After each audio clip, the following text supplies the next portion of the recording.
Do you guys want to introduce yourselves? Sure. Hello, my name is Jeff Burnham. I am the police chief in Springfield, and I am the board chair of the Project Action that we're going to talk about later tonight, and also our board members here.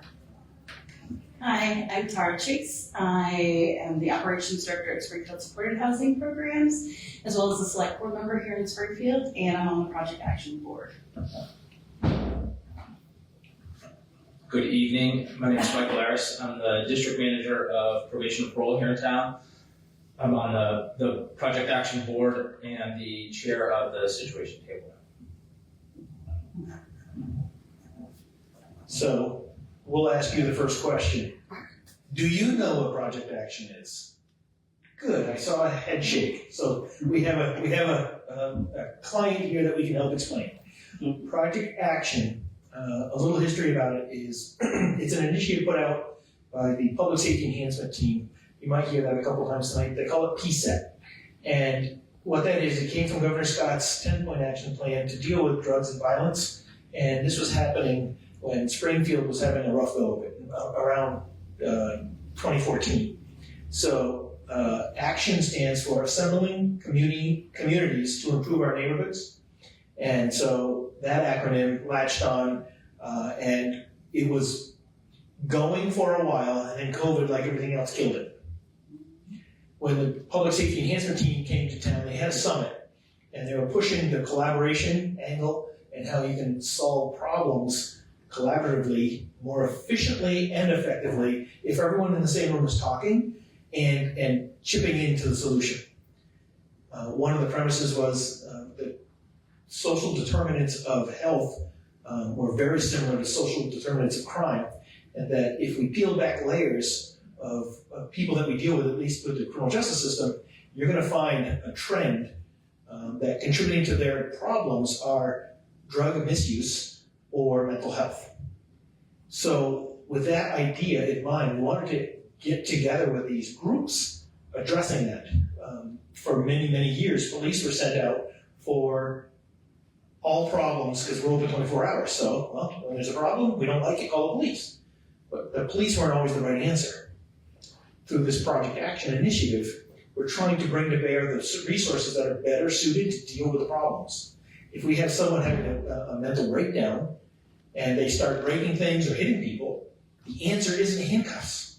It might be short term to address the issue, but an arrest and a criminal citation isn't the answer. It's getting the help that this person needs, and we, through establishing relationships, that can happen. This Public Safety Enhancement Team is organized by the state, and Commissioner Morrison, Public Safety Commissioner, is kind of spearheading it with Dan Basie, the Assistant Commissioner or Deputy Commissioner. And their goal is to try and push out resources to these communities that have latched on. And there are, I think, 6, and 7 and 8 are on the way. It's started in Bennington, Springfield, Brattleboro, and St. Johnsbury. St. Johnsbury is the 4th one. They're rolling out right now, Woodstock and Hartford, and then there's another one. I think they're doing. I can't think of the last one, but yeah, they have the situation table. But I don't know if that's PSET. I don't know yet. But regardless, they're trying to infuse some resources into the local municipalities to try and give them a shot or a push in the right direction. And one of the things they did was they had a coordinator named Jim Baker. He has since moved on to do other things, but Jim Baker kind of moved us along to the public safety enhancement process. And he also advocated for the situation table, which is a thing that came through. And the situation table, very, very shortly, is a strategic collaboration of similar groups identifying a person or family or situation of acutely elevated risk. That means basically they're in crisis. And then assembling the relevant teams to address it, like a task force. Call it a Filter 4 team. But the goal is to efficiently bring in a problem, throw it on the table, get the people necessary around the table and then go work on a solution. That's a situation too. But that's a 2-day training. I just summed up in about 8 seconds. So there's a little bit more to it. But the goal here is to work. I'm going to give the microphone here because I can just keep going and put you all to sleep. I don't want to do that. The folks here are the ones that are invested in the community, and the agencies that they represent have thrown themselves, whether willingly or reluctantly, they've thrown themselves all in, and they really want to help come to solutions that are out of the box, different, because we've been doing really cool things because people have been throwing in their ideas and their energy and their efforts. And we'll celebrate some of the highlights later. But with that, I want to pass it off to other people so I don't monopolize everything. Okay. Okay. Michael's on the clock. He covered it all. I don't know what else to say from there. Yeah, well done.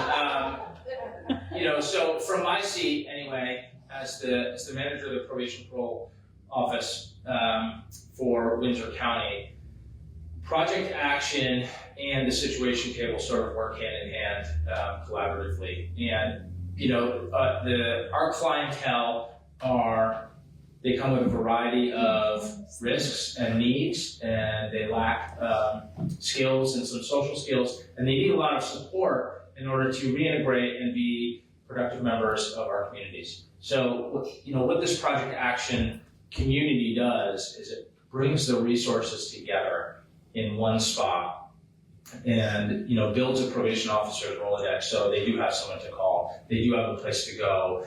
In turn, our clients have a place to go to get the proper supports that they need to be productive members of society. I don't know what else to say about Project Action. Chief pretty much he got it. Of course. One of the goals is to offer supports, but the part that gets lost sometimes by people invested in this process is it's voluntary compliance. We're not compelling anyone to do anything. We want to give them options because options have consequences. If you make a decision doing one thing, hopefully it's the right thing. We're going to give you the best advice we can, but this person in crisis may not choose that. Sometimes it's a little bit more compelled in his arena, sometimes mine, but our goal is really to get upstream, to get ahead of the problems, and we'll share some stories about what we've done where it doesn't seem like anyone's job, but we did it anyway because we thought it would help either the family, this person, or just the situation that we're dealing with to go on the right path instead of no one giving a care about this issue, and then all of a sudden they're left to, the easy way is to do something wrong. And we're trying to make it the easy way to do the right thing. And if we give out the resources and make the right thing palatable, like we go to them. And that's not how it normally works. You usually have individuals, especially transitioning out of the correctional facility, they are literally lost. They don't know where to go. What we're trying to do is wrap around them and say, hey, this is what you might need, this is what you might need, this is what you might need. Please utilize any and all of it. We want you to be successful. And it's sometimes new, especially in law enforcement. We're usually very reactionary. There's a problem, there's a crisis, you call us, we arrest somebody, we give them a ticket, whatever. And we want to get ahead of that. Let's get ahead of the domestic violence, get ahead of the abuse of young people or old people or anyone. Let's get ahead of stealing for food. Let's get them something to eat. They don't need to steal. There's all kinds of things we're trying to get ahead of so that we can have an impact. What appealed to me is if we can get ahead of this, literally I'm working myself out of a job. And I'm okay with that. I know that's never going to happen. But if I can do that and make our crime stats go down, make the place safer, or even appear safer, if we have less problems that are visible to the community, people feel better. I'm told that's the case. Perceptions become reality kind of thing. But we really want to have an impact. So we go to areas that are in need. We'll talk about some of the things that came out of this in a minute. Or maybe now? Okay. Please. I'm definitely going to bring all that good stuff. Go ahead, you got a question. Who is responsible, let's say a person comes let's not say out of correction, Okay. but just somebody who did something in the community and needs to own up to it. So she gets involved with this group. Who's responsible for that person? Who would be in charge of that person? It depends on how it came into the system. For example, was this person arrested for something, or they just are having some sort of crisis, like an overdose? That's a crisis. Depends on the situation, because what we do is we want to offer the services, and once the services are engaged, well, we're responsible. If I put hands on somebody because they're under arrest, they're under my care until they're either released to either corrections, a medical facility, or they've been released out the front door. So if I touch somebody, or a person in uniform touches somebody, it's our responsibility.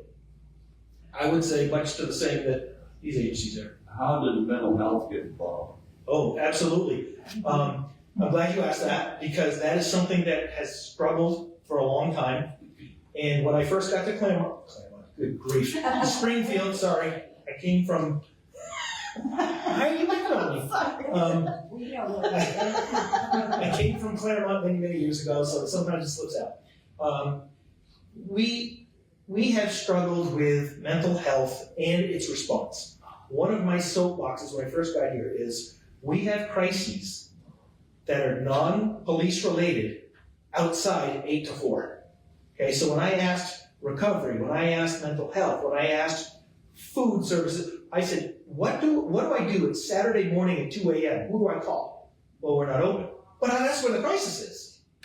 Well, They don't have an emergency 24-hour number. the mental health do. Not a lot of others do. But I'm going to talk about more about that. When I first got here, they had mobile crisis. And what that was is you call up an emergency number through HCRS, and it's Healthcare Rehabilitative Services in town, and they would send out somebody to talk to you. But they were so short-staffed, that usually didn't happen. Sometimes there would be someone that would call, but that didn't have the same impact as if someone responded. They have gone another step, and they call it enhanced mobile crisis. And the enhanced mobile crisis is a mental health professional and a peer support person, coach, whatever. And they go out in tandem and say, how can we help you? And this literally is 24 hours, even during business hours, Monday through Friday. If we have someone that's having a rough day, and we say we need enhanced mobile crisis, I have some cell phone numbers through Project Action I know who to call, and I also have the 800 number that I can have dispatch call that says we need a response here.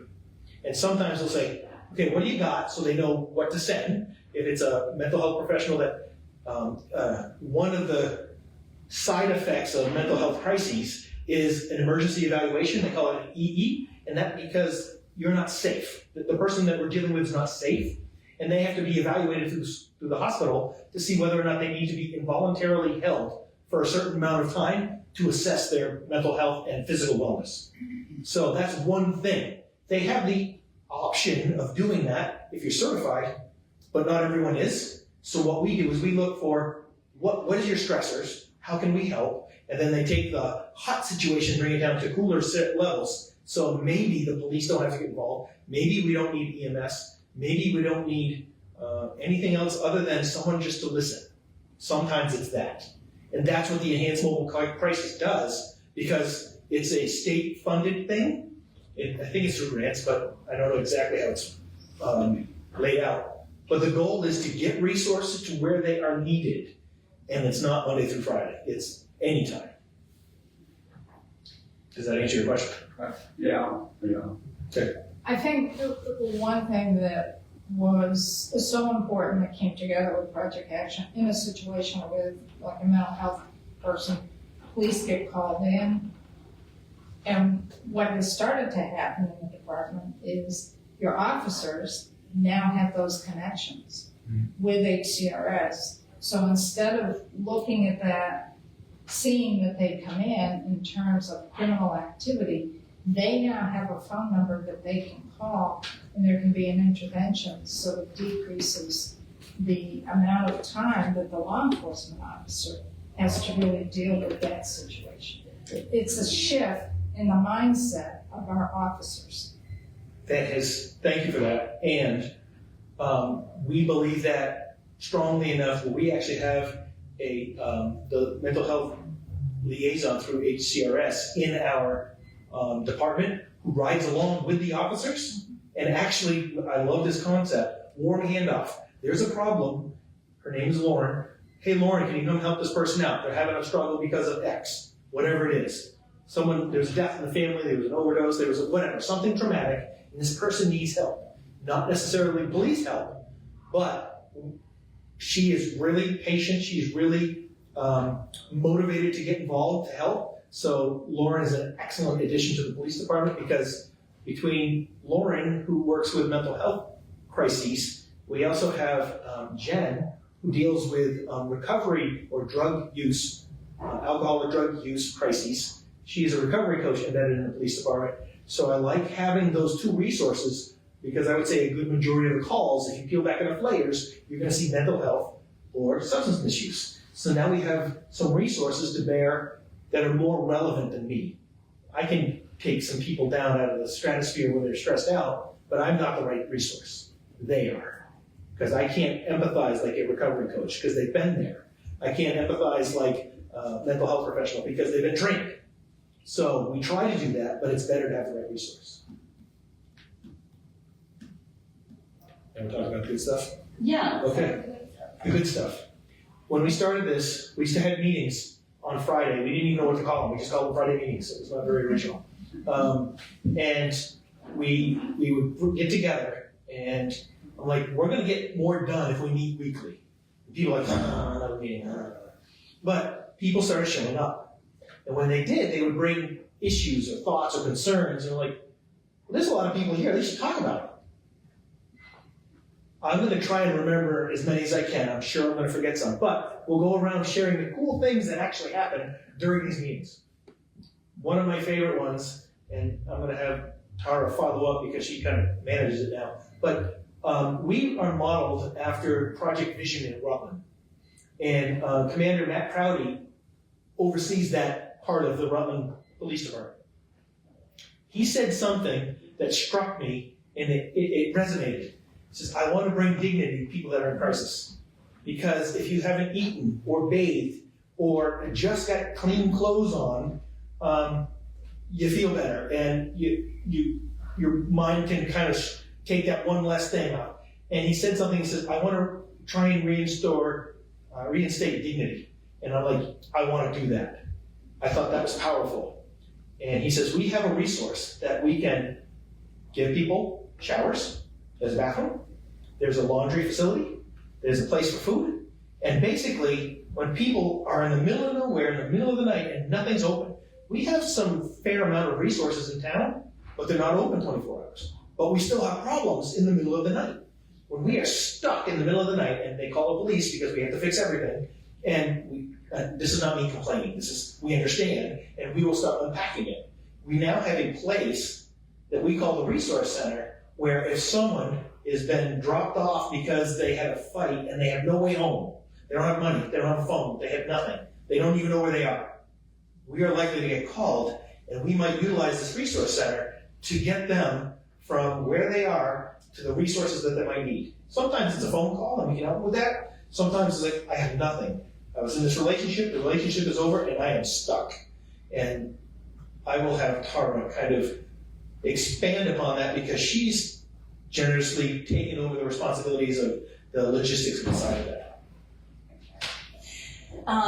So the Resource Center, as Chief mentioned, is a space that we have that community partners that come to Project Action have access to. So this is a space that, be it during the daytime, they can call my office and say, I need a shower, or I need some clothing, or I need some food, and the family center is closed. We can be able to help with that. What happens after hours is they get to call Chief Burnham or the police department, and they will also help. Several of the agencies have access to this resource center after hours, on weekends, even during the daytime, during Monday through Friday, so that people who are needing these resources are able to have them without having to jump through hoops and all those other pieces that can be kind of complicated.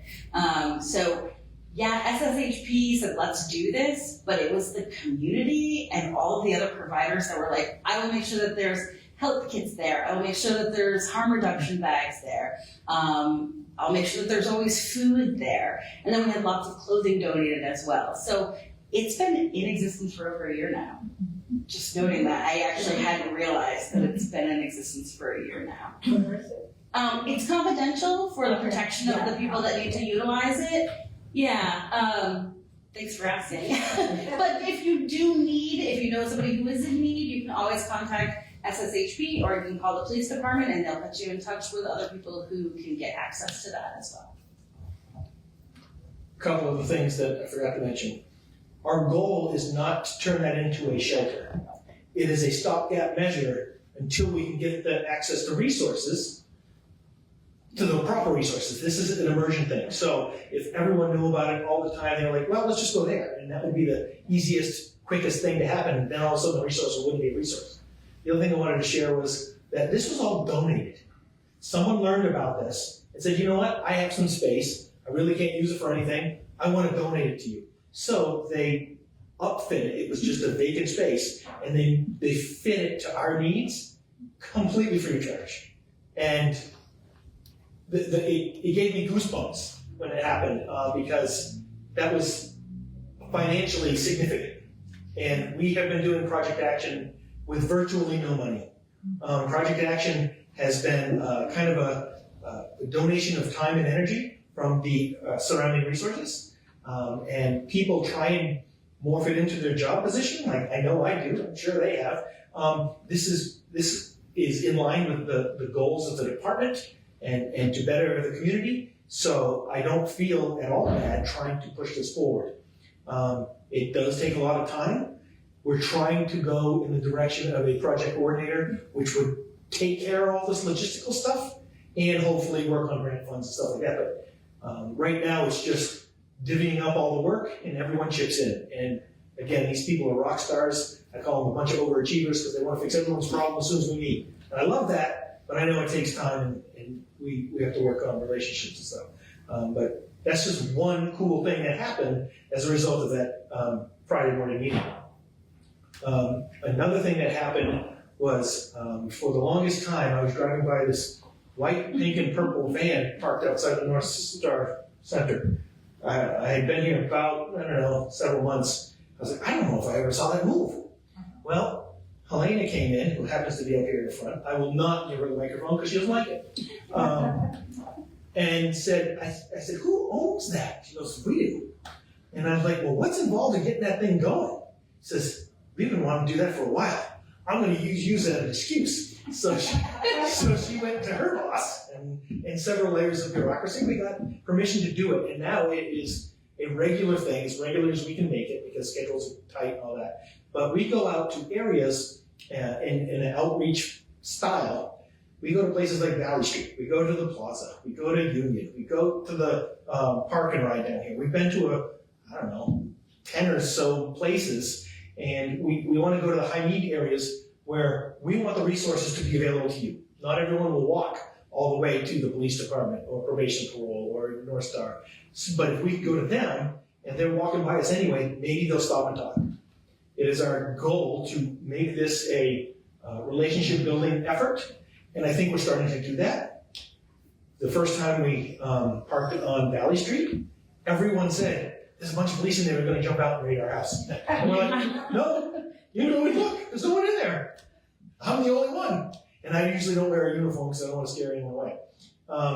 So the goal for that is to put ourselves out there, talk about Project Action, offer resources, and it's really, really kind of non-confrontational, it's, hey, you have PCP. That's not in any way leveraging anyone to do anything. Do you need health care? Are you hungry? Usually have snacks and drinks. And that's the ice-breaking maneuver that we try to engage. Sometimes it does, sometimes it doesn't. Sometimes we have swag and they grab a bag and fill up the swag.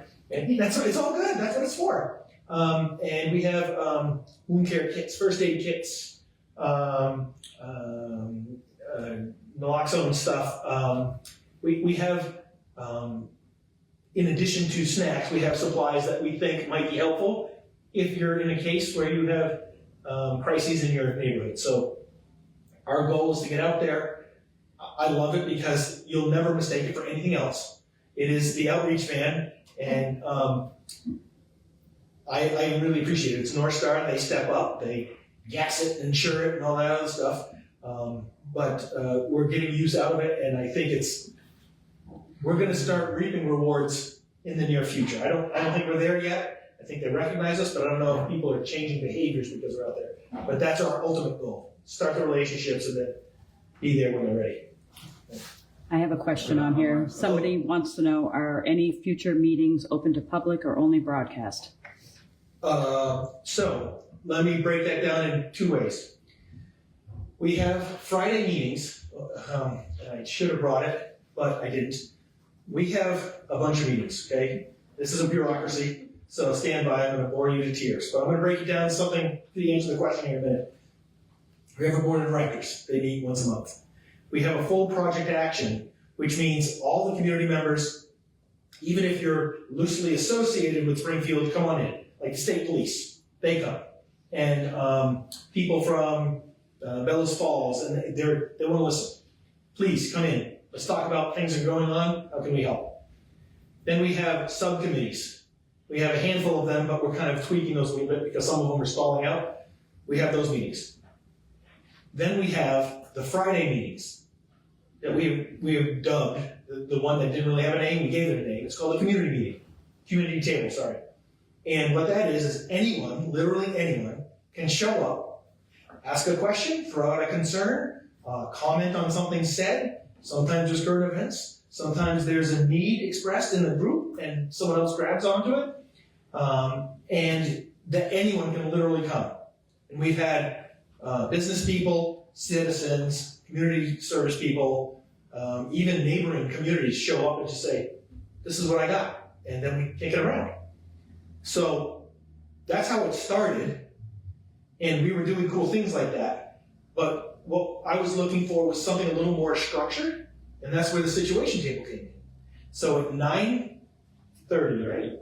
Every Friday at the police department, the community room, which is right off the lobby of the police department, turn right, there it is. I have 30 chairs there, high back chairs. They're supposed to be pretty comfortable, I think they are. And stay there as long as you like. We go from 9:30 till we're done. Usually that's an hour. Sometimes we get a hot topic and it's a little longer than that. And then 11 o'clock is the situation table. Now that is for service providers only. And the main reason for that is some, like HCRS and some in the medical field, they cannot talk about anyone's private stuff without a release. And most of the time when we talk about stuff, we have releases. The releases identify all the agencies in there, and if you're not part of that agency, you're not covered. So therefore, you're kind of messing up the privacy. And we don't want to do that because we've had 62 situations, and we don't want to mess with that because we want people to trust that the process works, that we're going to keep their privacy private, and that we're going to work hard to help them. Even well-meaning people that want to get involved, you would have to be kind of brought in on a Filter 14. I'll talk about that a little later if you want. So the answer is yes, Friday at 9:30, but 11 o'clock is the situation table, so that is by invite only. Not invite, but social service agency only. Is that it? Mm-hmm. Okay. What was I going to say? I was going to pass off. Can you say one of the things that you came up with? One of the other positive things would be somebody coming back to our community and how we're supporting. Sure. So there's all kinds of good things. Oh, yeah. One thing that we've done recently through both the community table and the situation table is what we call welcome home parties. And that doesn't necessarily mean that someone is coming back into the community. They could already be here, just trying to change their life.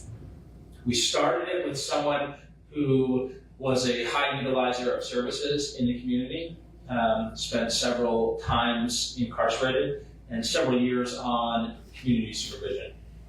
Was successful some, was unsuccessful some. And, had been through every door of every social service place in town.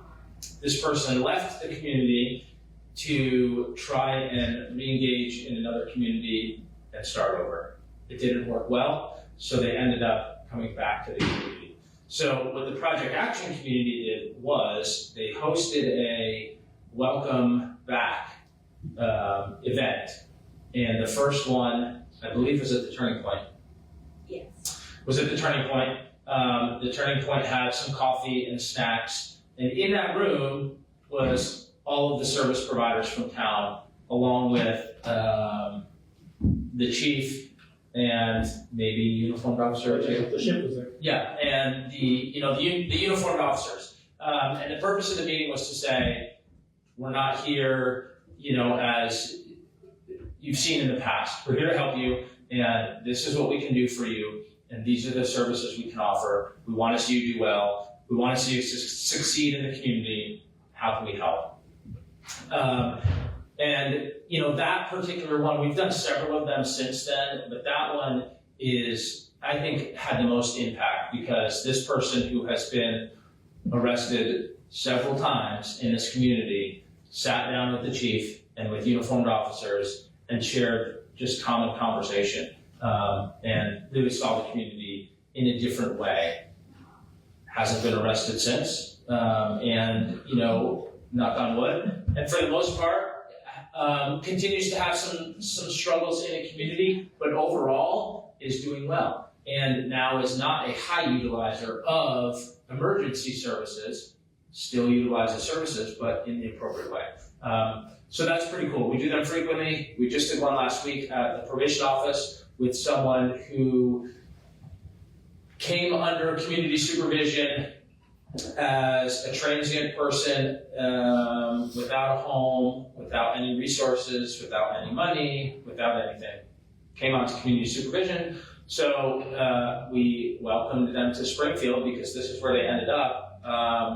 And now they're housed and there's possible employment in their future, probable employment in their future. They're engaged in the Turning Point program and have remained substance-free and crime-free and, is starting to do the right thing and seeing we're not there to just take people to jail. We're not there to, raise your tents and do all the things that you see on TV. That's not what it's about. It's about helping people remain in the community and understand that there are good things here if you use them appropriately.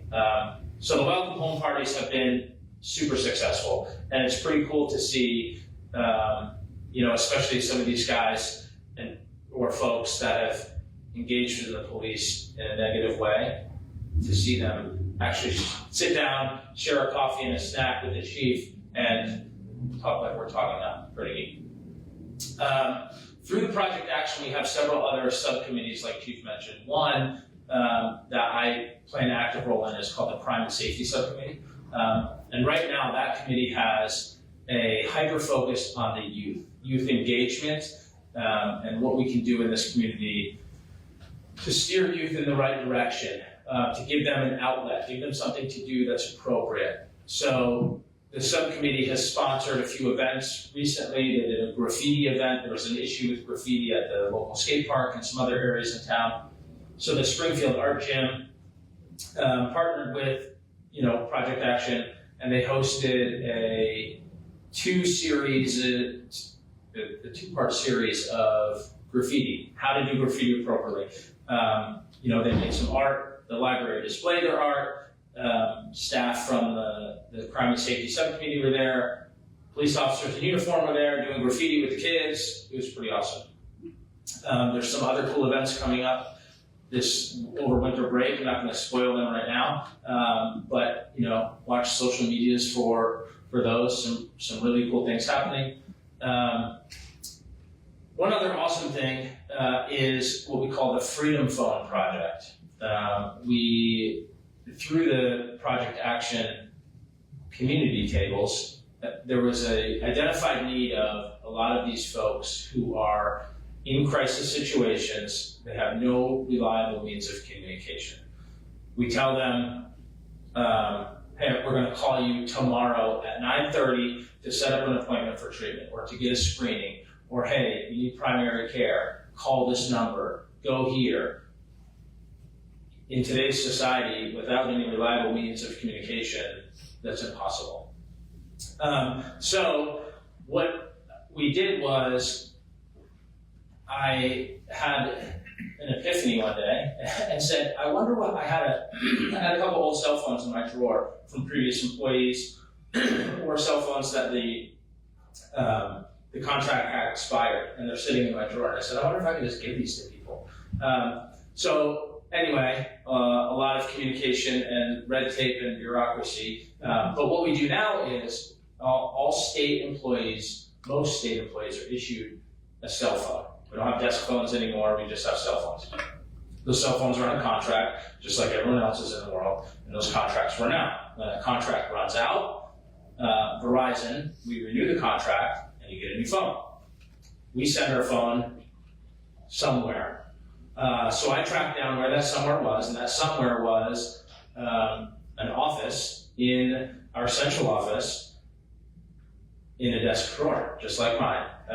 So I said, what happens to those? Well, when that drawer gets full and I get sick of looking at them, I call Secure Shred and they come and take them away and destroy them. So, right, that was my reaction. That's ridiculous. How can I have those phones? So anyway, more bureaucracy and red tape. Now those phones, when they get turned in, when the service contract ends, the phone gets turned in, the SIM card gets removed, the phone gets essentially reset, wiped clean, and it gets sent to me. And there's a process that folks who are essentially in acutely elevated risk, or they're high need, or they don't have reliable means of communication, a service provider or a probation and parole officer or someone involved in the Project Action community fills out a referral and gives it to me, and then we give them a phone. So the phone is activated with essentially just Wi-Fi calling, but we set them up with a phone number, show them how to use it, we set them up with an email address, and we make sure that in that phone we program all the numbers that they're going to need for whatever their risk or need areas are. You need your probation officer's number, here's the police department's number, here's North Star Health's number, this is your primary care, here's the number to Springfield Supported Housing, this is your sober coach, this is your buddy from AA, whatever the case is. So they leave with that phone. It's been a pretty successful program, and we are in the process of scaling that up sort of globally and statewide so we can have more access to freedom phones to give to folks who need them. And recently, I've had 2 phones returned from people who came out of incarceration quickly with no plan and no reliable means of communication, and essentially no resources. Unhoused, unclothed, unfed. So at least we can give them a way to communicate with folks. And what has happened is, because they've had that communication, they've been able to make their appointments, they've been able to be on time places, and they've actually gotten employment, got their own phones, and given them back. Never did I ever think I'd see any of them back again, but I have 2 that we have put back into circulation. So it's a great program, and it's taken off.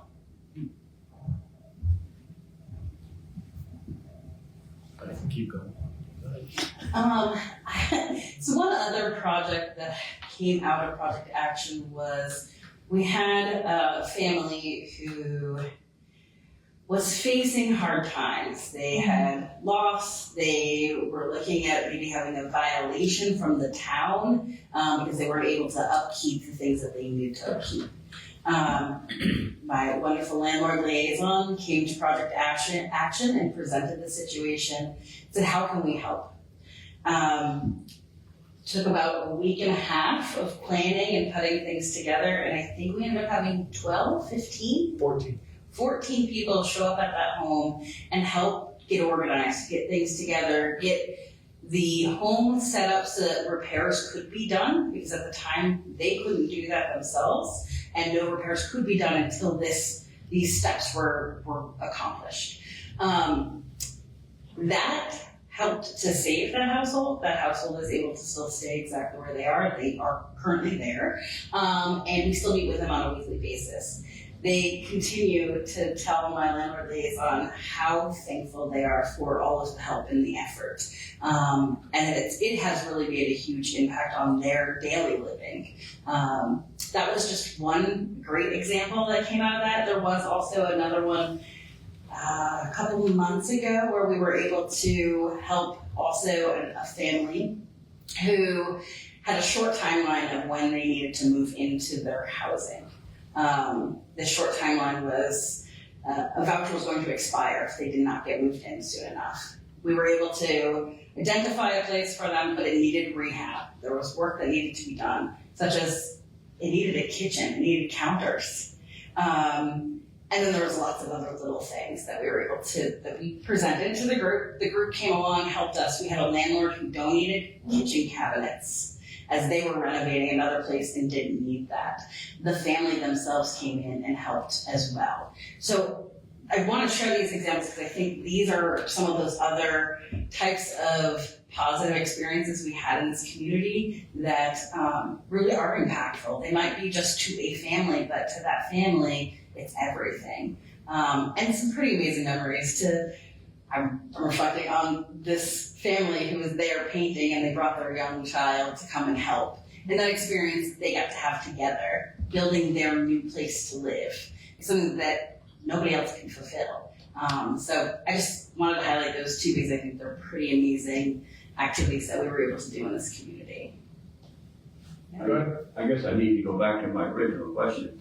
You were talking about how a bunch of people get together and you had this problem-solving situation, right? Who instigated that?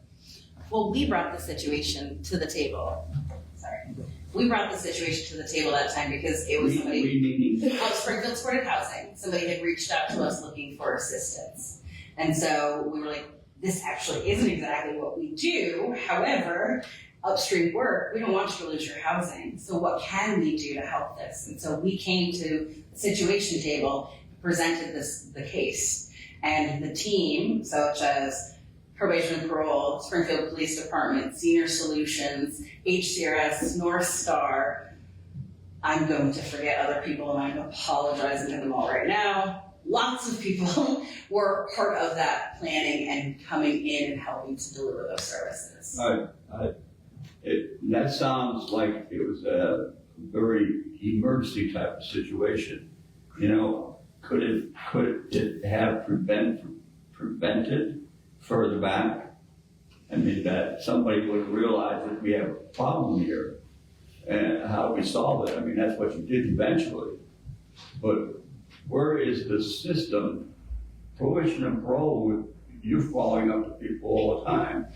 I don't sense that somebody in the community or some agency is not saying, hey, we have a problem, you know, that should be addressed, and let's go do it. Can I give a couple more details? Yeah, go ahead. Okay, what happened, and she's skirting the issue, probably out of respect, but it was a hoarding issue, okay? What? A hoarding issue. Oh. Okay, so that just doesn't happen, it takes time.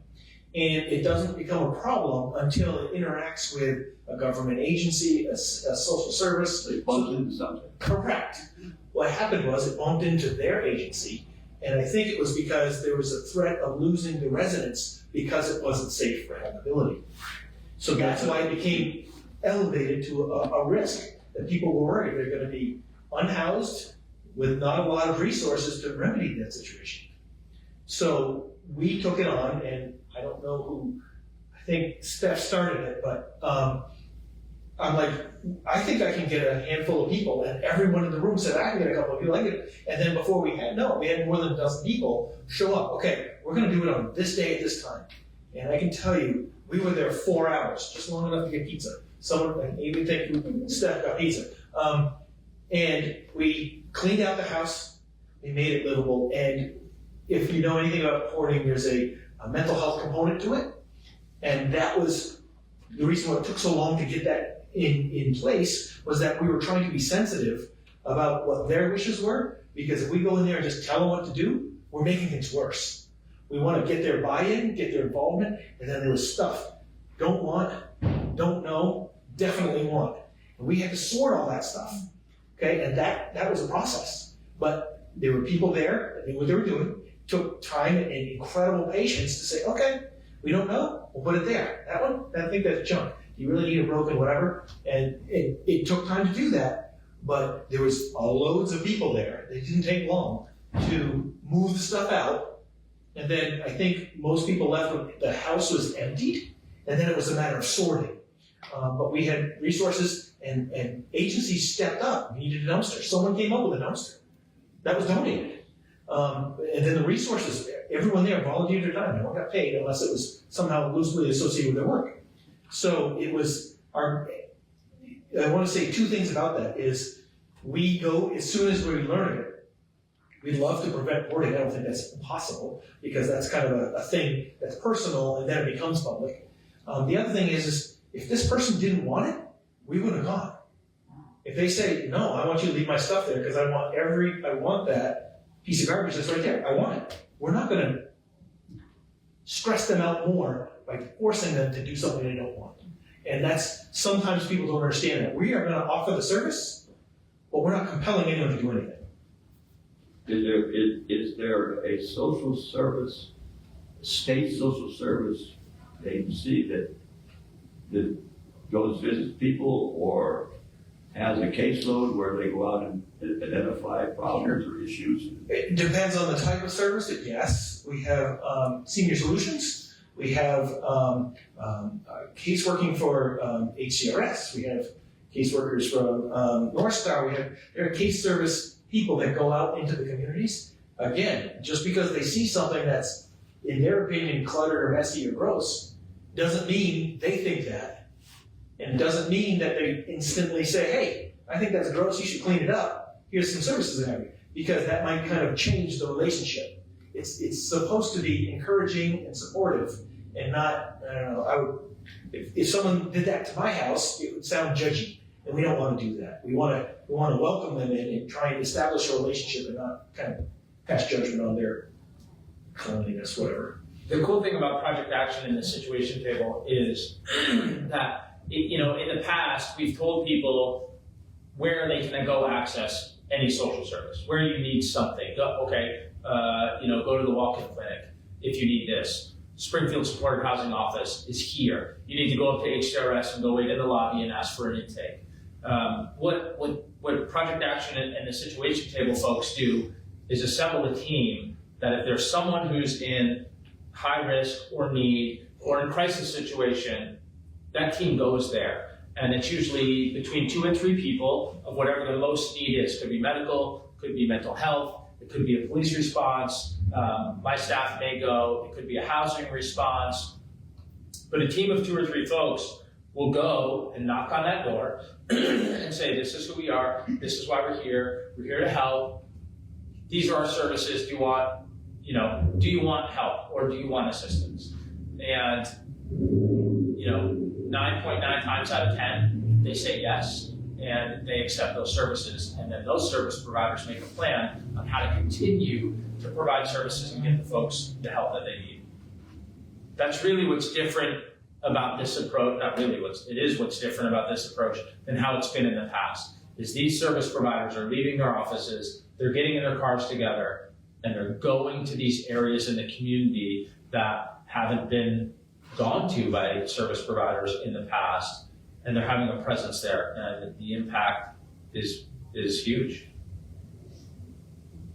I think one of the big differences too, not only are the service providers going to the person, but the service providers are coordinating with each other.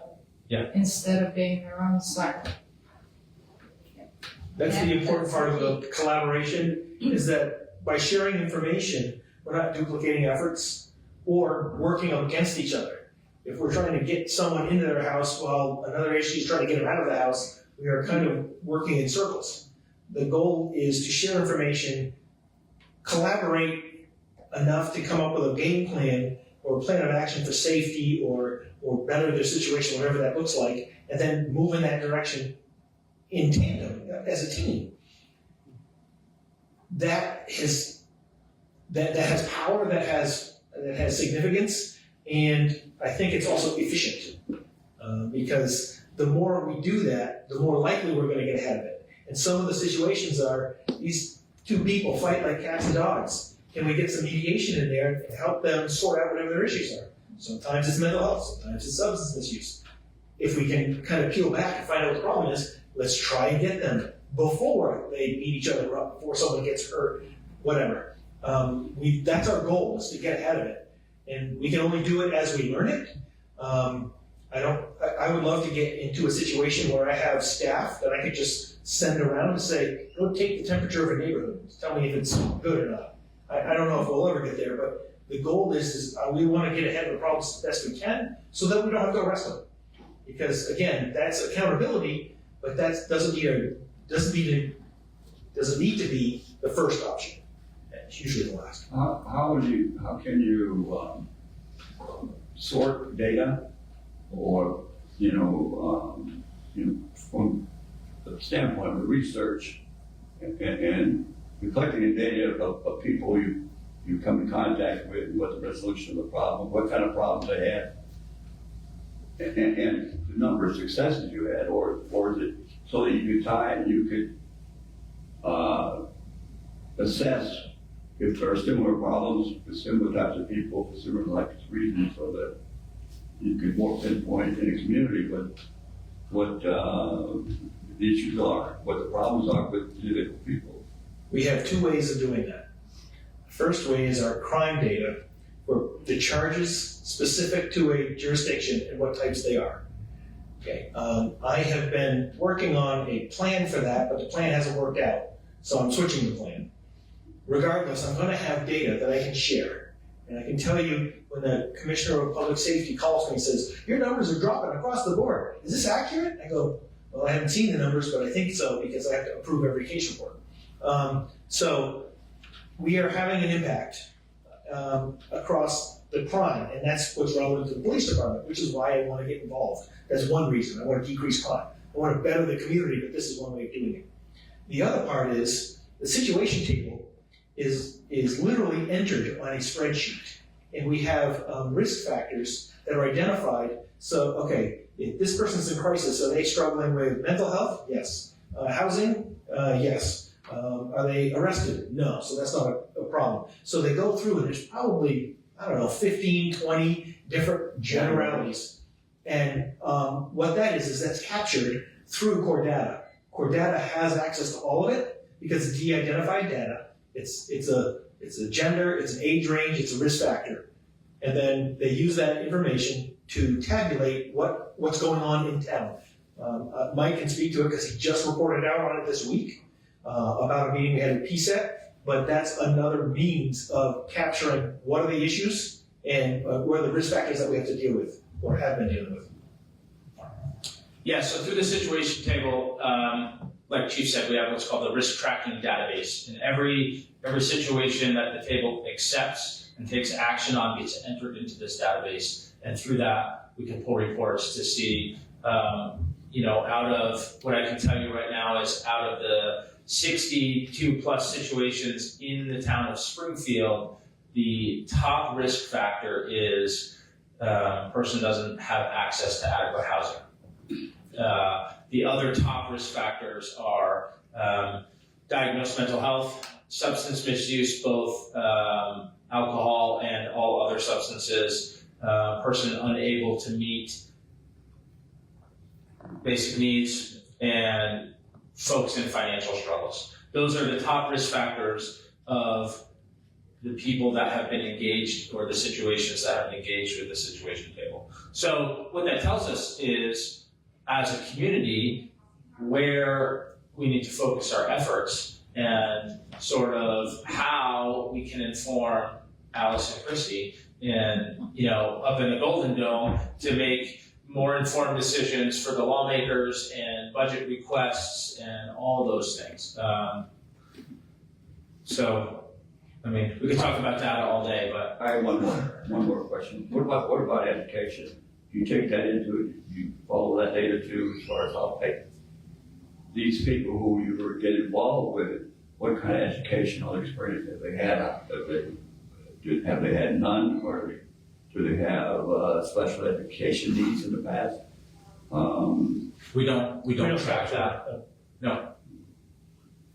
There might be other organizations that do, we don't. Sure. Yeah, so through, once a person gets involved and is accepting of services, depending on what service provider does, I know that in my world, we do some in-depth risk assessments that go through all areas of your life, and education is part of that. And if we identify that there's an education need, we bring in educational services to help address that need. But those are, something like education is more individualized depending on the agency.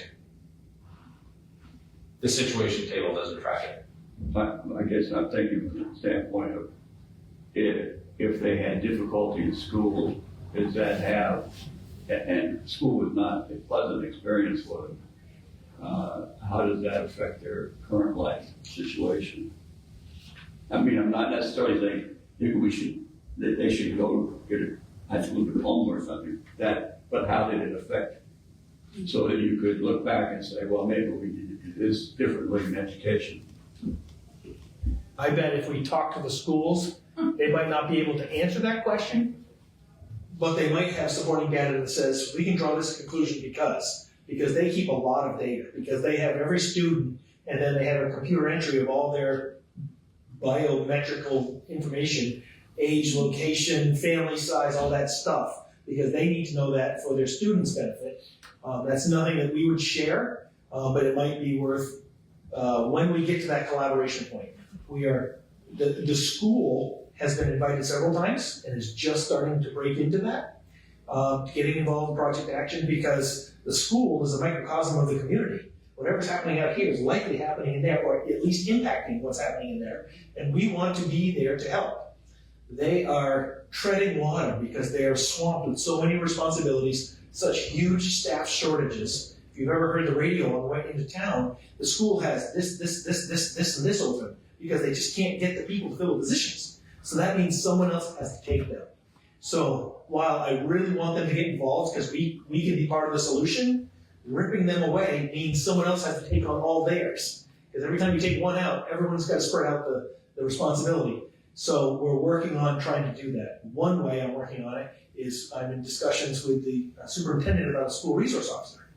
Just came from the Agency of Education training earlier today, and they talked about a school liaison officer or a department liaison officer. Their terminology is a little bit different, but I like where they're going with it, because school resource officer means there's an accountability resource where I want to be more of a supportive resource. I want to get you the help that you need, give you direction where you're stuck. I want to help build up, not knock down people in schools. So Dr. Burrows and I were sitting in the same breakout session, and I have the information of the instructor that I'm going to do a little bit more deeper dive into this, saying, okay, this is about where I want to go.